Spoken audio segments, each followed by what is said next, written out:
Et moi, ça m'arrive aussi. C'est, je souffre, eh bien, enfin, déjà d'une, encore une fois, ça me fait pas plaisir de souffrir. Enfin, je ne sais pas si quelqu'un ici, ça lui fait plaisir de souffrir, je crois pas. Hein. Je crois pas que ça existe vraiment, mais voilà, en tout cas, oui, des fois, dans ma première réaction, ce serait plutôt, par exemple, de rendre le mal pour le mal, mais merci Seigneur.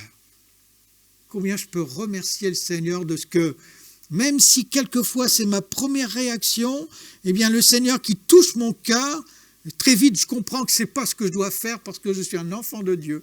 Et des fois, vous savez, même quand ça dépasse, c'est tellement difficile, c'est tellement compliqué, il y a ce combat intérieur, eh bien, vous savez ce que je fais, et puis ce que je vous encourage à faire dans ces moments-là, c'est dire, Seigneur, je viens à toi, tu vois, Seigneur, ce que je suis. Là, il y a quelque chose qui bloque en moi, j'arrive pas, Seigneur. Alors j'ai besoin de toi parce que ma volonté, c'est de faire ta volonté. Et vous savez quoi, le Seigneur nous aide. Ça, c'est une certitude. Je ne dis pas que c'est facile, mais le Seigneur, dans sa grâce, vient apaiser nos cœurs. Et alors qu'on a envie de maudire notre ennemi, ou celui qui est temporairement notre ennemi, peut-être, eh bien, Seigneur, dans sa grâce, vient toucher nos cœurs, et puis, voilà, on est rendu capable par lui. C'est le Seigneur qui nous rend capable à bénir celui qui nous fait du mal. Frères et sœurs, ici, Pierre est en train de parler des chrétiens, des frères et sœurs, donc il est en train de parler de ceux qui nous sont proches. Donc ça, c'est le premier aspect dans cette dimension d'amour et d'être avec ceux d'aimer notre prochain. Et là, quand on parle des frères et sœurs chrétiens, on est proches les uns des autres. Un deuxième aspect dans cette notion d'aimer, alors encore une fois d'ailleurs, ce matin je serais bien incapable de brosser toute la définition de l'amour, c'est tellement grand. Hein, je vais me limiter à ce que Pierre ici nous dit dans ses épîtres. Et je vais vous prendre un deuxième texte dans Pierre au chapitre 3 et du verset 8 à 12. Voilà ce qu'il va dire. Enfin, entre vous tous, cultivez l'unité de cœur et d'esprit. Visez le même but, qu'une bonne entente règne parmi vous. Aimez-vous comme des frères. Témoignez concrètement votre compassion à ceux qui passent dans une difficulté. Soyez généreux, courtois, modestes et humbles. Ne rendez à personne le mal pour le mal, ni l'injure pour l'injure, mais répondez plutôt en demandant à Dieu de bénir ceux qui vous offensent. N'est-ce pas à cela que vous avez été appelés, afin d'hériter vous-même un jour la bénédiction divine? Celui qui veut jouir de la vie et connaître des jours heureux doit réfréner sa langue, se garder de dire du mal et de cesser de tromper par ses paroles, qu'il fuit tout ce qui est mal et fasse le bien, qu'il recherche la paix avec tout le monde et lui reste passionnément attaché, car le Seigneur suit les justes des yeux. Écoutez bien, hein, le Seigneur suit les justes des yeux et il tend l'oreille lorsqu'il prie. Mais il se tourne contre ceux qui font le mal. Est-ce que vous doutiez, frères et sœurs, que Dieu n'écoute pas vos prières? Dieu entend, il suit les justes, il tend l'oreille lorsqu'il prie. Voilà ce que dit Pierre ici. Alors, ça revient un petit peu à ce que je viens de vous dire aussi précédemment. Hein, quant au verset 9, il va dire « Ne rendez le mal à personne, le mal pour le mal, ni l'injure pour l'injure, mais demandez plutôt à Dieu de bénir ceux qui vous font du mal. » J'aimerais juste vous raconter une petite histoire. Cette histoire, c'est une histoire qui s'est passée dans un restaurant. Vous savez, un restaurant à libre service comme ça existe aujourd'hui. Et puis, il y a là une dame qui arrive, une dame assez âgée, 75 ans, et elle choisit un bol de soupe et elle va s'installer à une table. Et puis, alors qu'elle a mis son bol sur la table, elle se dit « Mince, j'ai oublié de pain ». Donc elle se lève, elle va chercher son pain, et puis elle retourne à sa place. Mais voilà qu'elle retourne à sa place, et puis il se passe qu'il y a un homme qui est attablé devant la soupe. Et même, cet homme, il est en train de manger la soupe. Je ne sais pas comment on réagirait dans ce cas-là. Hein. Alors là, elle se dit, mais c'est la meilleure. Mais elle se dit, c'est peut-être un pauvre homme.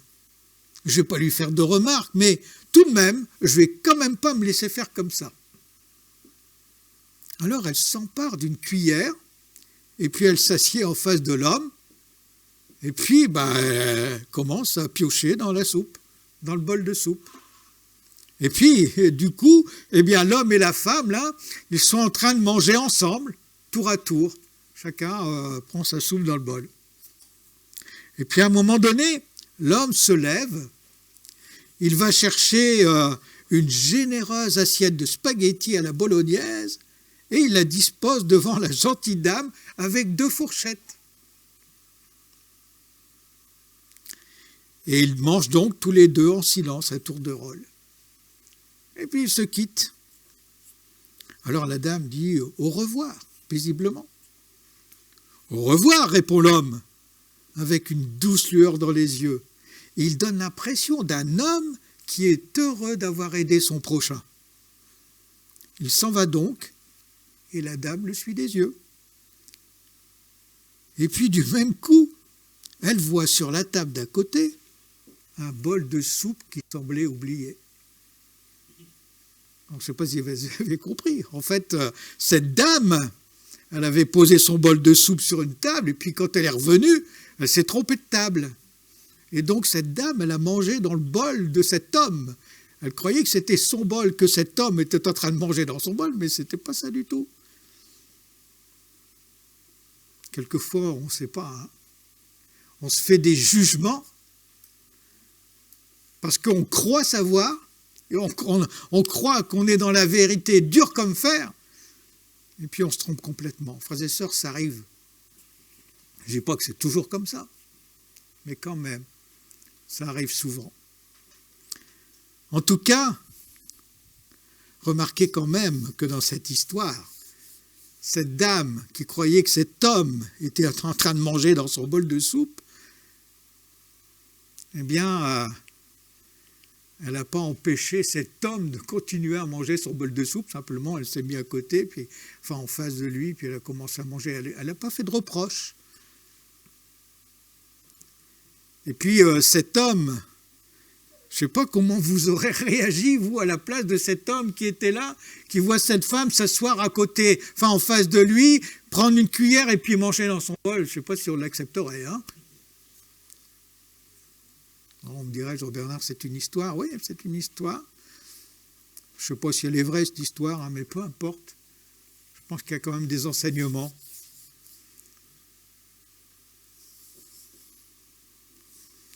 Et c'est ce que Jésus, en tout cas, fait pour chacun de nous. Et c'est ce que nous sommes appelés à faire pour notre prochain. Alors, dans cette histoire, bien sûr, ni l'homme ni la femme, finalement, n'étaient dans le besoin, on va dire. Mais n'empêche que, finalement, la femme comme l'homme, eh bien, ils ont été à l'écoute du besoin de l'autre. Parce que cette dame qui pensait que cet homme était dans le besoin, elle s'est dit, c'est tout, je ne vais rien lui dire, il en a besoin. Et puis l'homme, finalement, il a eu la même approche. Il s'est dit, mais cette femme, si elle mange dans ma soupe, c'est qu'elle en a besoin, c'est tout. Aimer, c'est aussi apprendre à partager. Et c'est la raison, dans ce que Pierre nous enseigne ici. J'espère que vous vous rappellerez de cette histoire, mais ne rendez à personne le mal pour le mal, l'injure pour l'injure. Vous savez, quelquefois, encore une fois, le mal, on se trompe, on pense que la personne nous fait mal, mais c'est pas, enfin, ce n'est même pas la réalité. Mais en tout cas, on est appelé à demander au Seigneur de bénir celui qui est en face de nous, particulièrement nos frères et nos sœurs, et aussi,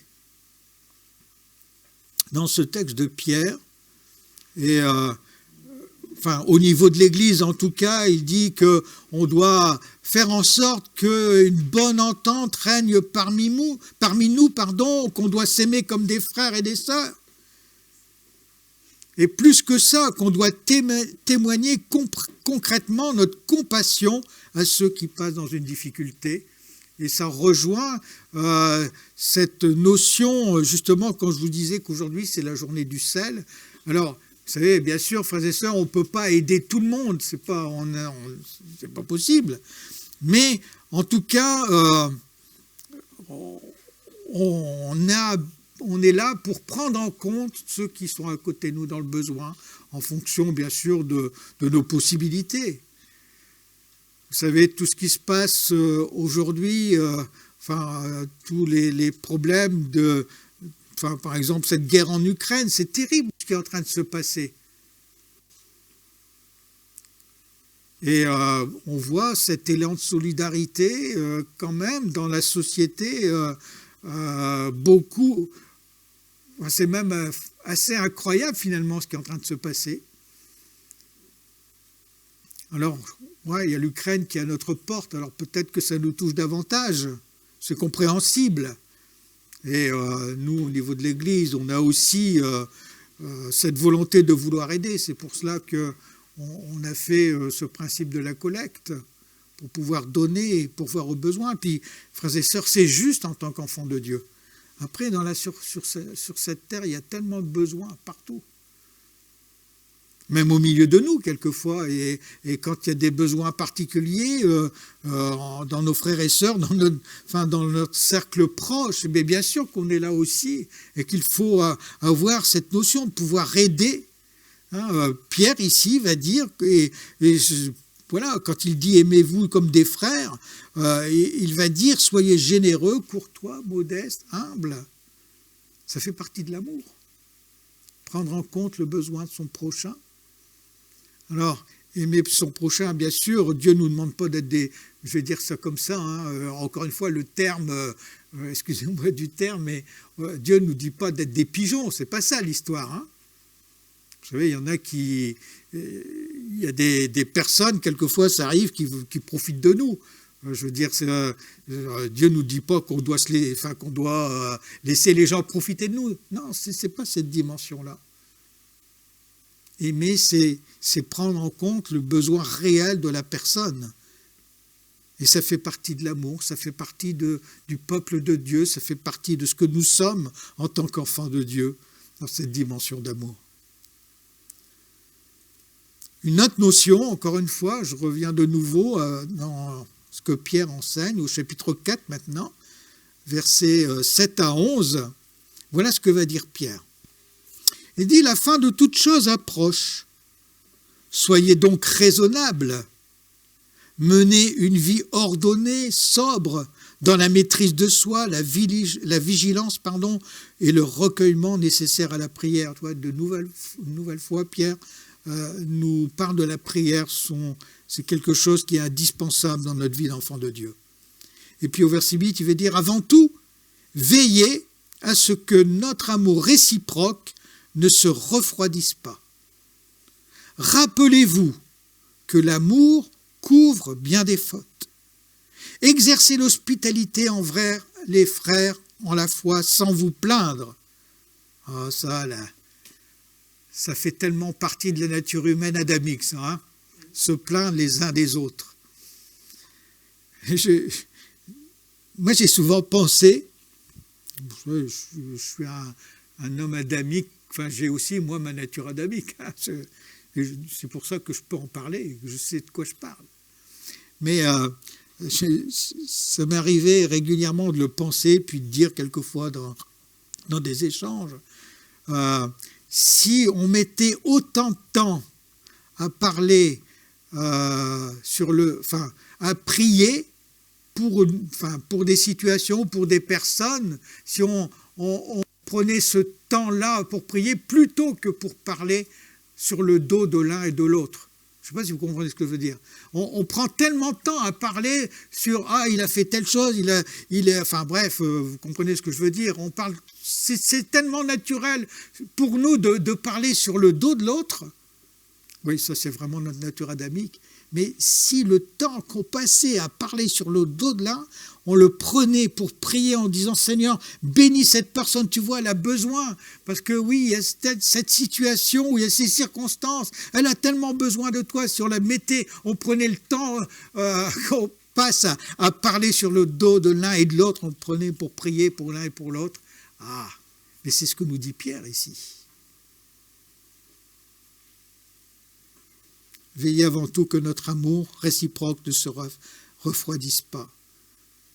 Exercez plutôt l'hospitalité envers les frères et les frères en la foi sans vous plaindre. Vous savez quoi? Pierre va dire, chacun de nous a reçu de Dieu un don particulier alors qu'il l'utilise pour le bien des autres et qu'il l'utilise pour se mettre à leur service comme il convient à de bons gérants de la grâce infiniment variée de Dieu. Ça, c'est notre amour que Dieu crée en nous pour ceux qui sont autour de nous. Je vais vous raconter une autre histoire. C'est un homme, un vieil homme encore. Enfin, tout à l'heure, c'était une vieille femme. Maintenant, enfin une vieille. 75 ans, c'est pas vieux aujourd'hui. Alors là, c'est l'histoire d'un vieil homme, il a les cheveux blancs. Il a beaucoup d'expérience, cet homme. Et puis, vous savez quoi? Il a une particularité, cet homme, c'est qu'il aille partout, il a toujours avec lui une petite burette d'huile. Et quand il passait une porte quelconque, quand il entendait que ça grinçait, alors il mettait quelques gouttes d'huile. Si on avait de la peine à ouvrir un portail de fer, il huilait la serrure. Et c'est ainsi qu'il avançait dans son voyage terrestre, mettant partout un peu de douceur et facilitant la vie de ceux qui venaient après lui. J'espère que vous comprenez la similitude. Hein? Dans ce monde, bien des vies grincent. Et c'est avec beaucoup de peine qu'elles avancent jour après jour, et il semble que tout y va de travers. Elles ont besoin de quelques gouttes de joie, de bonté, de douceur. Alors, il faudrait qu'on ait toujours avec nous notre petite burette d'huile vis-à-vis de ceux qui nous entourent. Seigneur, peut-être que dans nos prières chaque matin, on devrait demander au Seigneur de nous équiper d'une burette d'huile. Un seul acte d'amour peut adoucir, pour certaines personnes, la journée entière.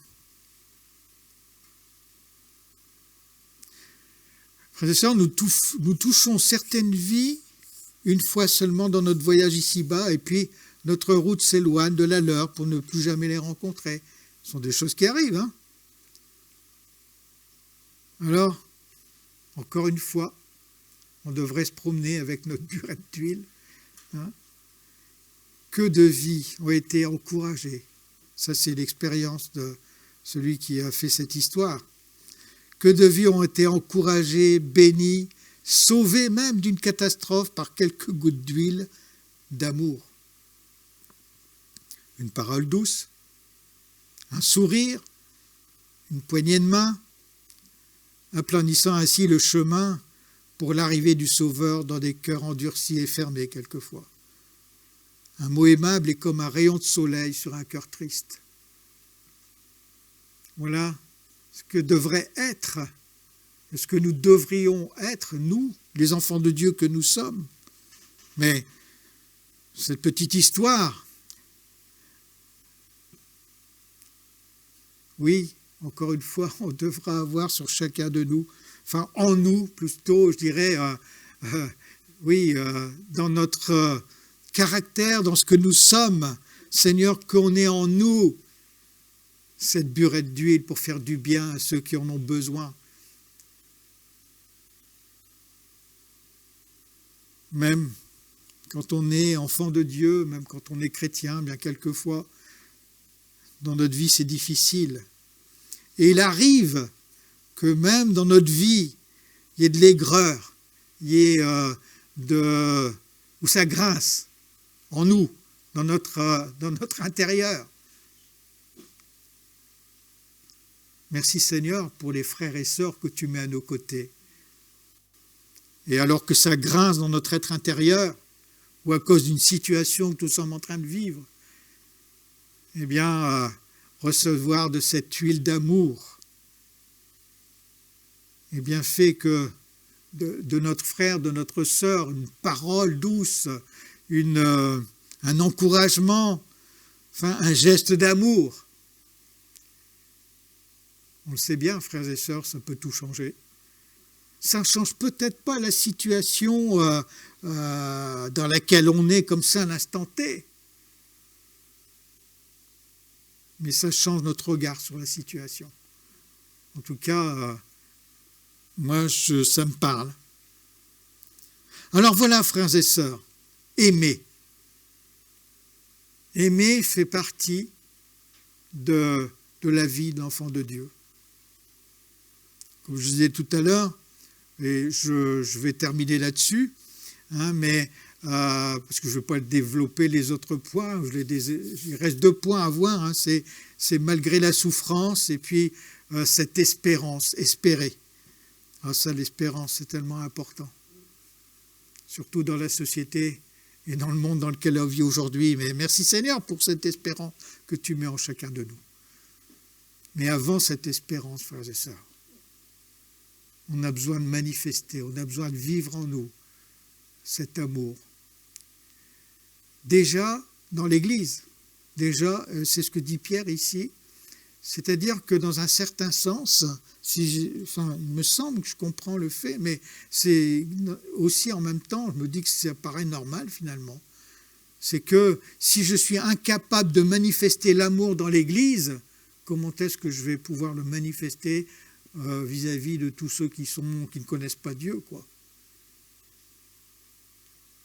Seigneur, je te prie vraiment que tu puisses nous donner de comprendre et de pouvoir nous aimer les uns les autres. Seigneur, je te prie que tu puisses nous aider quand quelquefois on a en nous de la colère vis-à-vis de quelqu'un, voire même un soupçon de haine. Seigneur, je te prie que vraiment, pour chacun de nous, pour moi-même, eh bien, tu puisses, si je reprends cet exemple de cette histoire, mettre en moi cette burette d'huile, Seigneur, et que, voilà, mon caractère soit changé, transformé.